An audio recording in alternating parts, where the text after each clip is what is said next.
The right phone card printer will help you to develop a quality and attractive phone card that will help to grab attention in the market and help you to sell your cards faster.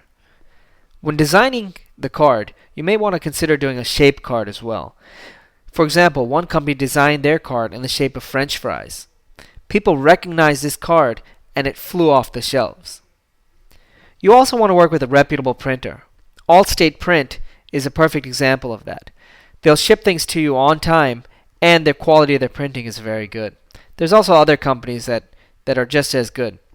You want to get a sample before you actually go and print thousands of cards. So a company like Allstate Print will ship you a sample before, and after you approve it, you can send your order for 10 or 20 or 50,000 cards.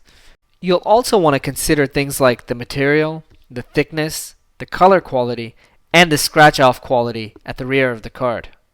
In order to be cost-effective, you'll want to print at least 10,000 cards.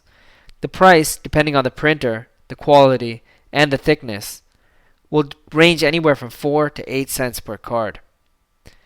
In addition, printers will generally offer design services as well, and they usually do so at a very, very cost-effective price.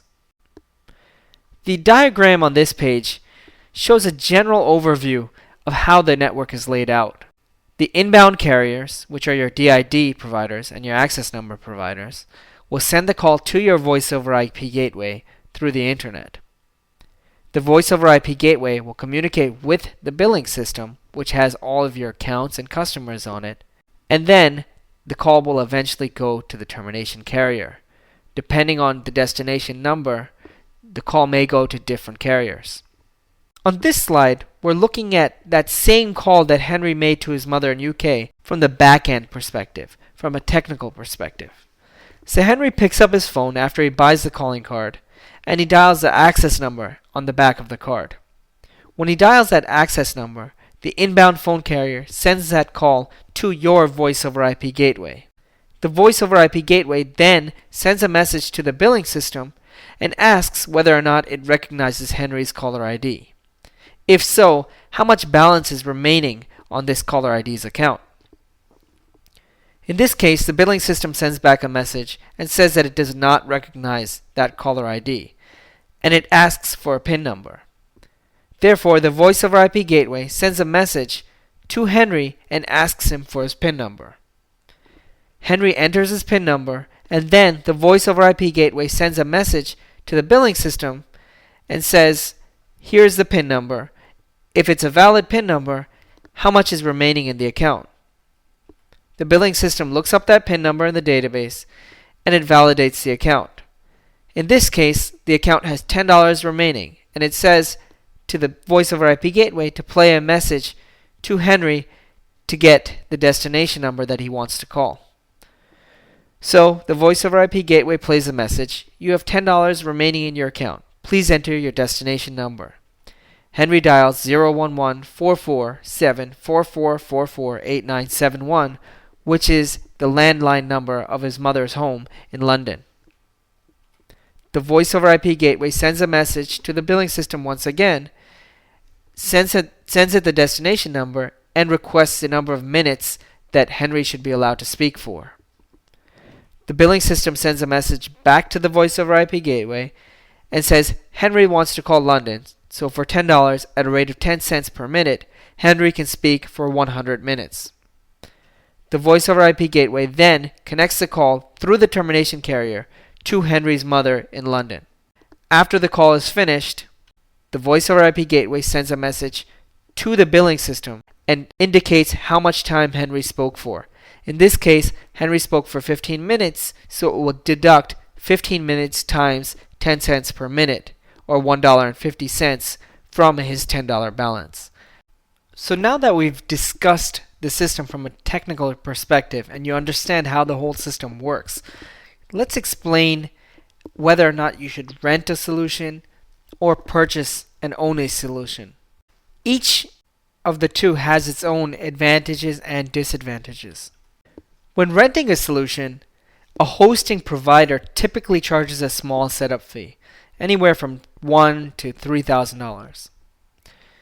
A monthly fee is typically linked to your call capacity. So, for example, if you want to handle 30 calls at the same time, you'll pay more than you would if you wanted to handle 15 calls at a time. There's no need to manage or maintain your own equipment when you have a hosted platform. The hosting company will do this for you. In addition, by going with the hosting company, it really limits the number of vendors that you have to pay, since so many of the services are coming from that hosting company. In addition, on a smaller scale, hosting money saves money overall. So from a monthly perspective, you'll actually probably save money than if you purchased it and kept it in your own place. For larger systems, since you have the option of putting them in co-location facilities and getting bandwidth at a cheaper rate, it can be more cost effective to purchase a solution in that case. When purchasing a platform, you have a much larger upfront investment. Minimum investment is typically about $10,000, and if you want to get a larger system, it will scale up from there. You have to manage and maintain your own network when you purchase a solution. Whether you're keeping it in a co-location facility or you're keeping it in your own office, you're responsible for that equipment, and you have to maintain it if something goes down or if something's not working properly. In addition, you have to get your own internet provider and inbound and outbound carriers. In the hosted scenario, the hosting company provides that to you. You have your own equipment and you have access to it. In the hosting scenario, you don't have access to the equipment and you do not own it. Again, purchasing a platform is generally recommended for larger systems where you have at least 120 simultaneous calls. In the scenario where Verizon Fios, which is a new internet service that's come available to many homes and many offices around the country, if that's available to you in your location, that may be a serious consideration, even if you're going with a solution that's 15 or 30 calls. Now let's talk about making money in the prepaid calling card and pinless industries. We've listed some things here to consider when setting up this platform in reference to making money in the industry. First, make sure you look at your competitors. Analyze them by buying their products and really testing them out. How many minutes do you actually get when you buy one of their $5 cards or their $2 cards? What happens if you make 2 calls? On that second call, do you have as many minutes as you thought you would? In addition, what do the retail stores think about these products?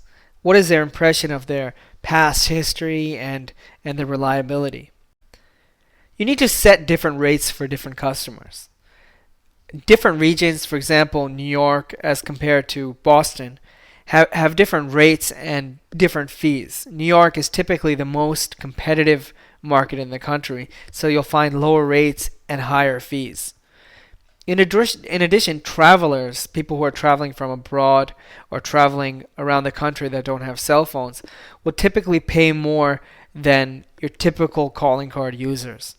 Just think about it. If you were traveling from the United States to United Kingdom and you didn't have a cell phone over there, you'd be willing to pay 20 or 30 cents a minute to call United States, and it really wouldn't be a big deal for you.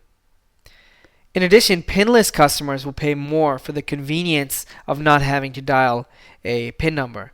In addition, usually pinless customers get services such as speed dial or direct dial functionalities that they're willing to pay more per minute for. Also, most of our customers offer multiple products. For example, they'll offer a clean card where the rates are, substantially higher, but there's absolutely no fees. The card doesn't expire for 3 years, and the profit is very, very clear cut. They'll offer another card called a standard card where the fees are, a little bit higher, the rates are a little bit lower, but overall the customer is getting a fairly decent product. And as many of you have probably seen, there's the dirty card as well. The dirty card has extremely low fees, which are actually below your cost, and the fees are astronomical. And if you make a second call, for example, the call won't go through. So there's a lot of different ways that you make money on dirty cards as well. So if you offer multiple products, you'll be able to sell and market your products to different customer bases.